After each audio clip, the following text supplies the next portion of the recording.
Hey guys, I'm here. Welcome back for episode 2 of Masters of the Universe Revolution. The first episode opened up all nice, action-packed, fun, and then just hit us right in the kneecap with a good old sledgehammer by the end of it, with the passing of King Randor. Adam having to reconcile with losing his father, and then about having to actually finally take upon the mantle of king. However, before he could do that, Randor's long-lost brother, Keldor, arrives to challenge him for the crown and the right to rule, voiced by William Shatner, no other. But it was a solid re-entry into this world, and especially kind of what is our next step given everything that we went through with the character journeys and arcs in the last one, kind of naturally progressing after that. But I'm really excited to see where this all lands in these next 4 episodes. So let's go ahead and strap in. If you want to see the full-length reaction, check that out over on Patreon, or if we got a member channel, get you access as well. It is a watch-along format, so you will need your own footage to sync up the time codes to react to the entire episode. You get the same thing for all the other shows and movies that we cover in the channel. You also get to suggest and vote on movies to react to each month. We got monthly Q&As, behind-the-scenes footage, and try to make it worth your while should you're going to be support the channel. But guys, at the end of the day, really appreciate it. Enjoy this reaction. At least leave a like, drop a comment, subscribe if not already, because it really helps these videos out. That all said and out of the way, let's hop into episode 2, Ascension. Here we go. Oh, it's not opening up with that exciting adventure music, is it?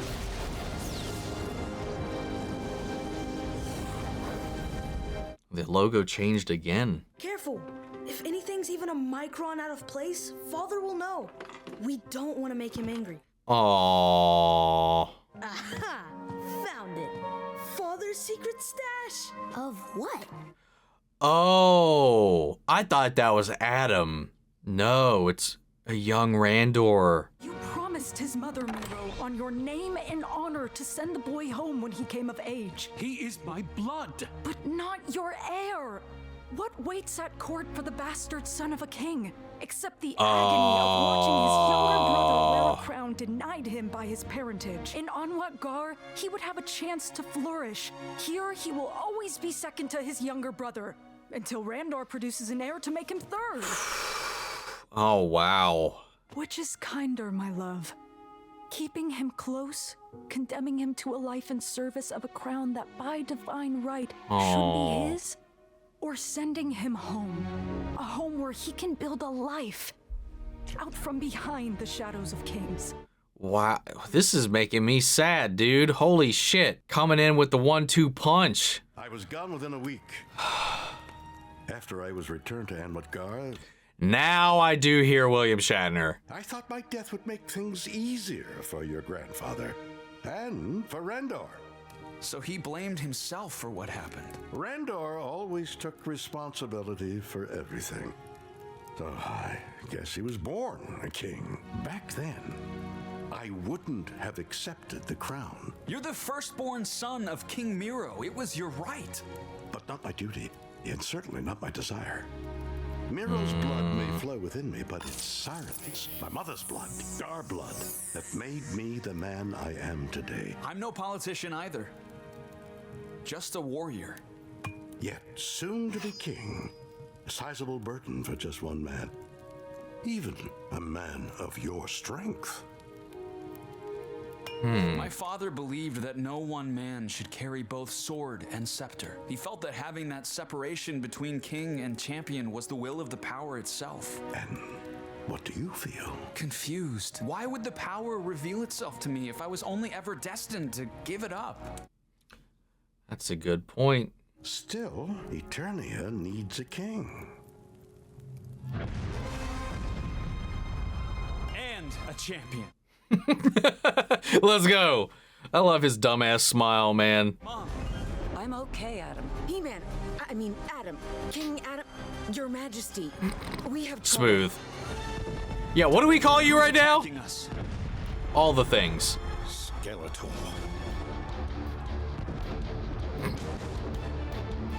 Oh dear, I know that look. Everyone stand back! Let's go. Yeah, you can't take the action and the adventure out of Adam, man. He is He-Man. Oh, whoa. Hell, that's another toy you can sell right there. Winter Teela. Winter Sorceress Teela. The armistice of the three. Wait. 4? There aren't 4 towers. There's a secret fourth? Whoa. Not since the cataclysm. Yo! Lord. Sorry, I've had one too many cigs today. Taking up your mother's charge, it seems, has mellowed your latent pertinence.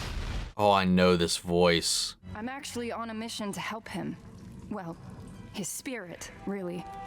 And all the noble spirits that wander, or will wander, untethered since the cataclysm. Untethered. I mean to resurrect Preternia, to restore their great reward. But I can't do it without the power of Ka. I'm here to ask for help. Well, you won't get it from him. Oh, shit. So you can stop your warbling. Yo. Bird. Let's go. Oh. Oh. That's dirty. I'd say he's more like Skeletech. Skeletech? Oh, I like it. Did you come up with that yourself? Whoa. Nice. Ooh, heroes come in blue now.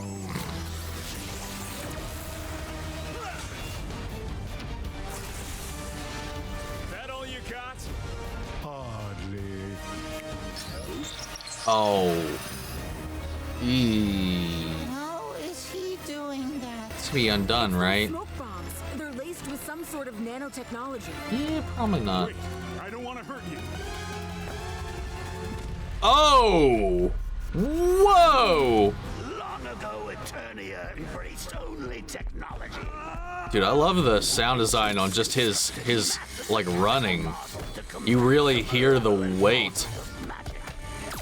For eons, they've laid dormant, buried deep underground and forgotten.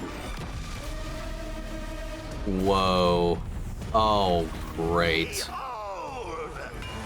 One of the techno-titans, a remnant from an era of Eternia's glorious technological past. It's like fucking... It's like a mech meets Tyrant meets Majora's Mask. Orko, I need a hand here.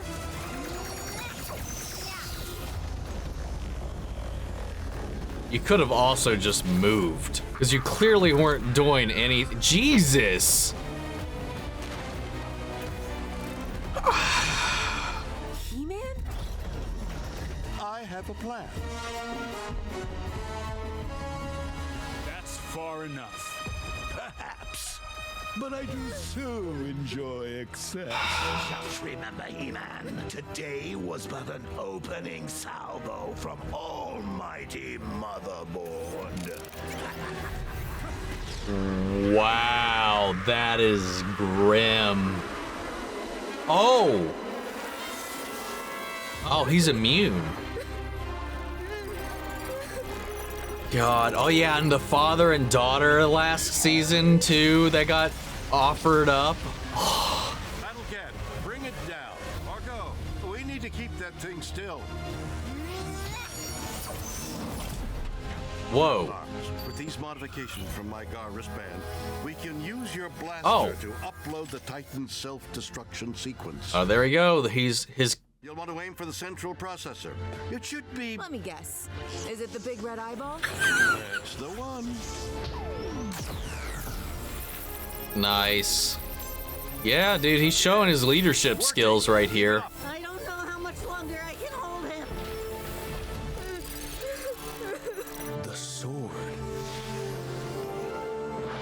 Oh. Oh. Oh, okay. Thank God. I was gonna say, I don't know how they undo A this. little bit longer, Orko. We're almost there.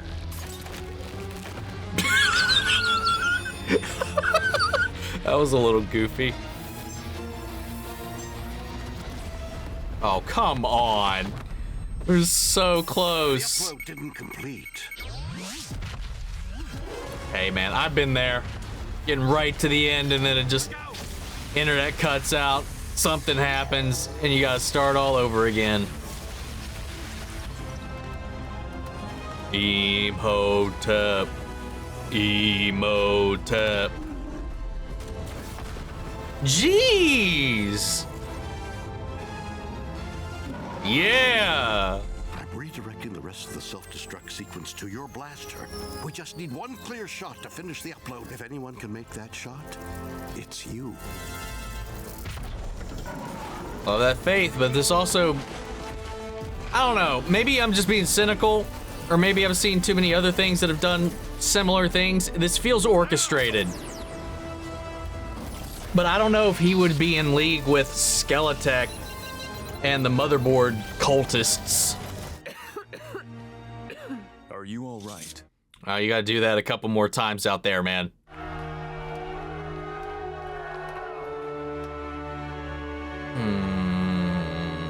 Okay. I was wondering how he was gonna take that. The Trollins know I'm here. It seems that my tampering with the cosmic balance produced some unforeseen consequences. You're kidding. You mean Granimir's condition is because of me? Yes. Oh. Wait, so you're here to, what, care for him? Like a nurse? Oh my Zor, you are. As you can see, Lord Granmere is in no condition to grant you a kind word, let alone access to snake magic. I learned long ago that the only reliable human trait is lust for power. Damn it, who is this voice? Well, the answer is no. To war, to death, and to you. Eternia isn't something I can just forget about. And it's your problem too. Especially yours. You know, your being here, helping Granimir, looks a lot like penance. What greater amends can you make than to help me restore that which you destroyed? Oof. The resurrection of Preternia wouldn't just mean salvation for the wandering souls of fallen champions, but redemption for you, Evil-Lyn. Help me convince him. The power of Grayskull protected me, so I tried sharing a small portion of the power with the child. Like I do with Cringer. You'd have to use the sword on all of Eternia at once. Which is unfeasible. But if we can somehow amplify its reach... There's only one man on Eternia who could do it. Orko, I'm entrusting the Sword of Power to you, old friend. By the power of... Orko! Just kidding. No, please! I would want to see what would happen. Isn't a good time to crack jokes? Well, he's also still transformed, but... Sword, scepter, pen, and ink, it's all one. Take it from an old man. It's not about what you hold in your hand, but what you hold in your heart. Oh, sorry. You've been awfully quiet. You and I have been through enough by now to read each other like books. Sometimes I need to hear it. This decision is yours, and I will follow you and stand beside you in any arena you choose. I suppose you should know, though it may surprise you to hear it, that I have loved being your battle cat. I had some real ups and downs with my dad. Dude, he's like Loki, Tony Stark, and Doctor Strange wrapped up into one. Literally tech magic, and I do feel like there's like a weird throne grab going on right now. All of Eternos today witnessed Keldor's bravery and ingenuity as he risked his life to save countless Eternians. I can think of no better man to lead our people into the next chapter of our great history. King Keldor the First! Hey man, it's a sick design, man.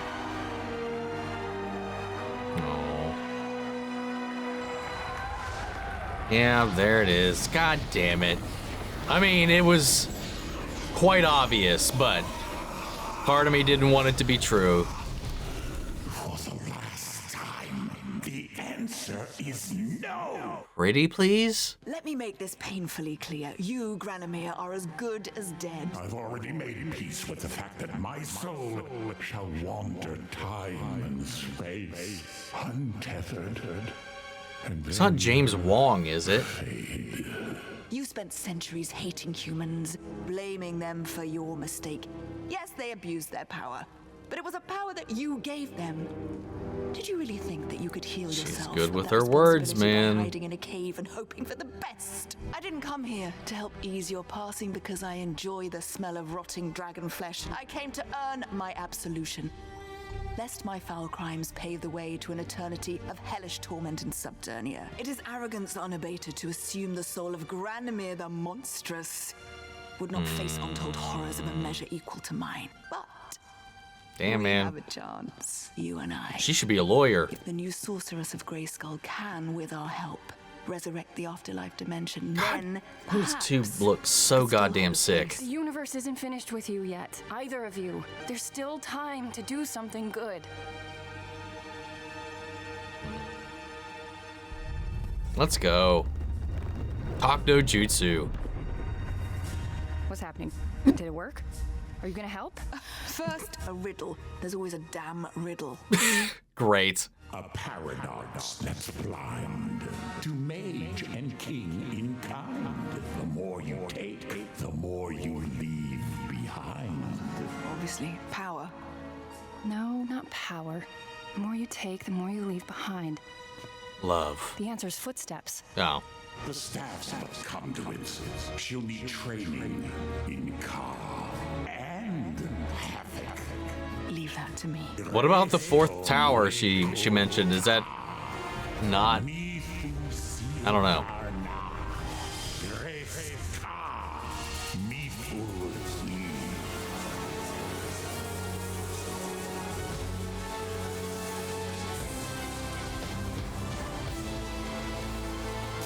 That is badass. Yeah, fuck you, Jafar. She's got the cooler stick. Whoa. Oh.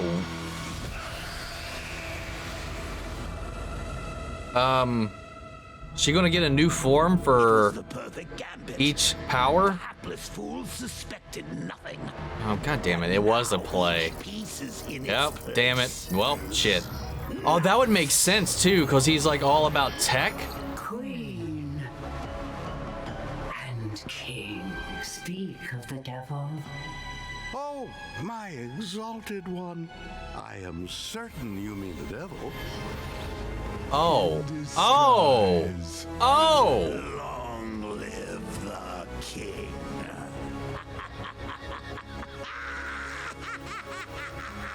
Well, shit. I know there was like, because there's like multiple timelines, multiple continuities, multiple different takes and stuff on this whole world. I know one of them was that Keldor is Skeletor. So him pretending to be Keldor, what a play that was.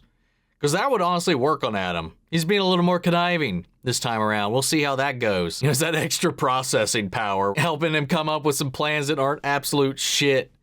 But hold on. Who was the voice of the dragon? Granamir. John Delancey. That is not at all who I thought it was. It sounded like a modulated James Hong to me at times. Like bass boosted, little bit of filtering to give it that booming kind of dragon-like voice. But there's some moments where I thought it sounded straight up like James Hong. But no, John Delancey, which is fitting given our whole like sci-fi cast and crew that we got all throughout here. So is Keldor not around at all? I presume not, because the whole twist and reveal was that Skeletor was pretending to be him this entire time. Had it actually been Keldor, that would have been an interesting way to go about it, because I was expecting like this kind of Loki-ish Jafar kind of vibe where it's like playing up to you, trying to get your sympathies and all that stuff, but it was working to get the throne themselves. And it was, but it wasn't Keldor is what I mean.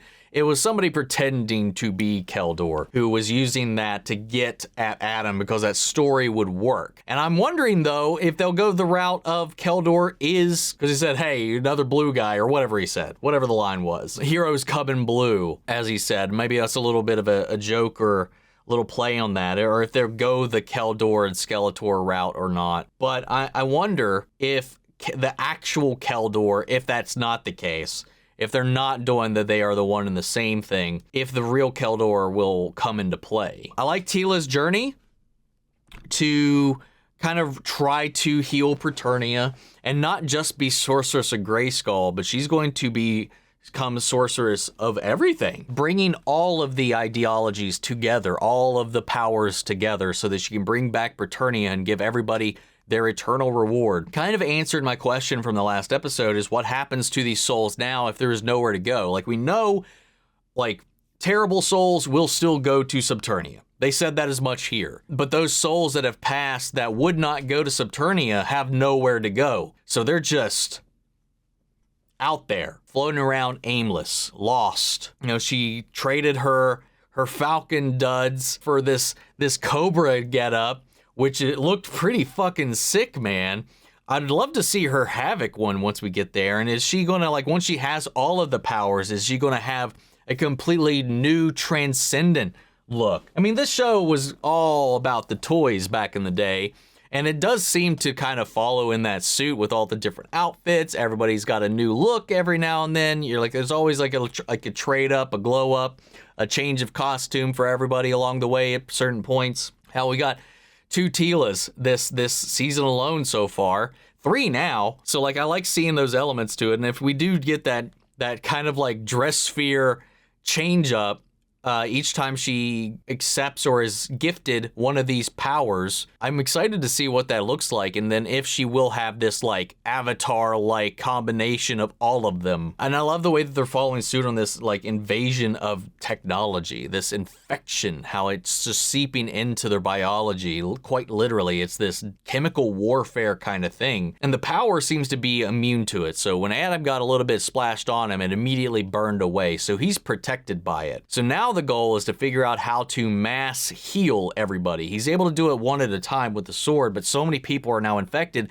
and so many more people can become infected because of the way they've developed this technology to spread. They need to come up with a way to amplify the range of the power. Like right now, he can pretty much seemingly just grant it to him and one other person within range. Well, or 3, because he was still able to turn Cringer into Battle Cat while also healing this kid. We know at least within a range he can do more than one person right now, but not nearly to the scale we need. So he handed the sword off, still transformed, still He-Man. With that in mind, Adam has given the sword to Orko to go find a way to see if they can amplify its range. And speaking of that, you know, like we talk about, Teela is also kind of scaling up through these different tiers of powers and magics. I'm wondering if by enhancing or amplifying the power, the sword itself, is He-Man also going to get some power up by the end of this? Because we know this story really is about Adam, once again, trying to reconcile with himself, his destiny, and his place in Eternia as both Adam and as He-Man, as well as the responsibilities he has as heir to the throne. Great little moments in this episode, though I do feel like there was a time or two in this episode specifically where there was a little bit, as much as I was complimenting the sound design of He-Man running or his steps, like the weight of those steps, there was like a moment in the fight where it seems like some of the diegetic ambient noise cut out. And then there was that weird little frame of that Jesus-looking dude who just like stiffly fell over that looked a little wonky. Aside from those 2 shots, everything else still kind of held up to what we've seen in the show so far. There's just a couple moments where I was just kind of like, huh? But I love what we've got so far. I love the setup for what is coming next for Eternia at this time. I like getting the glimpse back into the past of Randor, how he became king, and how that kind of created this rift between him and Keldor, with him being exiled out to save face or to help him, in his eyes, be spared that longing, that jealousy, and all that other stuff, and seeing how that's going to pay off. But we'll see. What'd you think of the episode? How'd you feel about all the little reveals within this one? I'd love to hear from you guys, so sound off the comments. Let me know your thoughts down below. We'll carry the conversation after the video. Hope you enjoyed the reaction. If you did, leave a like, drop a comment, subscribe if you're not already. Remember, if you want to see the full length reaction, you can check it out over on Patreon, or if you got a member of the channel, get you access as well. And speaking of before you go, I want to shout out our channel legends: Manny, Sharon, Ryan, Karen, York, Scum, Melito, Robert Anguiano, Jeffrey Hale, Jake and Trell, Eric Official, Casey Wood, JoJo, and Russell Crockett. Thank you guys so much for continuing support, and everybody who's been supporting the channel along the way. But that's it for this video, guys, and I'll see you all in the next one. Take care, everybody.